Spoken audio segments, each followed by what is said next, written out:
আমি তখন স্বাভাবিক অবস্থা সেখানে বিরাজমান দেখেছি এবং ভোটার উপস্থিতিও ছিল লক্ষণীয়।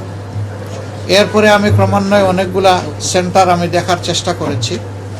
আমি যেখানে যেখানে গিয়েছি 2-1টা সেন্টার ছাড়া বাকি সেন্টারগুলোতে ভোটার টার্নওভার ছিল খুবই সন্তুষ্টজনক। 2টা সেন্টারে শুধু আমার কাছে মনে হয়েছে যে এখানে টার্নওভারটা কম।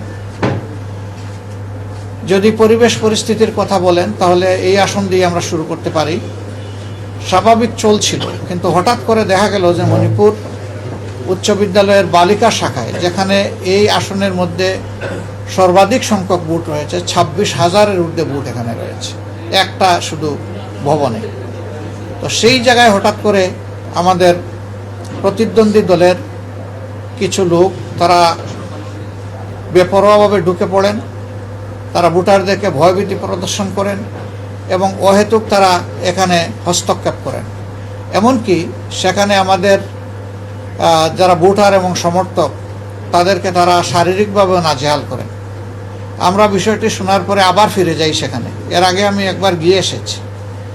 আমরা সেখানে গিয়ে দেখলাম যে সেনাবাহিনীর একজন কর্মকর্তা অত্যন্ত দায়িত্বশীলতার সাথেই বিষয়টা তিনি হ্যান্ডেল করছেন এবং তখন পরিস্থিতি তিনি আশ্বস্ত করে বললেন যে আমাদের নিয়ন্ত্রণে আছে। আমি তখন তাকে বলেছি যে ভোট আওয়ার শেষ হওয়ার পরে শুধুমাত্র ভোট প্রক্রিয়ার সাথে সরকারের যে সমস্ত কর্মকর্তা কর্মচারী আছেন আর যারা বিভিন্ন প্রার্থীর এজেন্ট আছেন তার বাইরে যেন কেউ ঢুকতে না পারে, এটা আপনারা নিশ্চিত করবেন। ভিতরের পরিবেশটা এরকম নিশ্চিত করার পাশাপাশি বাইরেও অহেতুক জটলা এবং টেনশন যাতে কেউ সৃষ্টি করতে না পারে সেই বিষয়ে আপনারা আশা করি উপযুক্ত পদক্ষেপ নেবেন।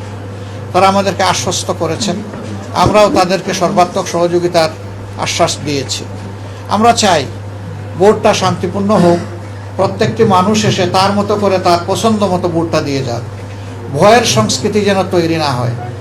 এ পর্যন্ত সারা দেশের যে খবর আমরা পেয়েছি, বিভিন্ন জায়গায় বিএনপি দলীয় যারা ক্যান্ডিডেট তাদের কর্মী সমর্থকরা বেশ কিছু জায়গায় সমস্যা তৈরি করেছেন।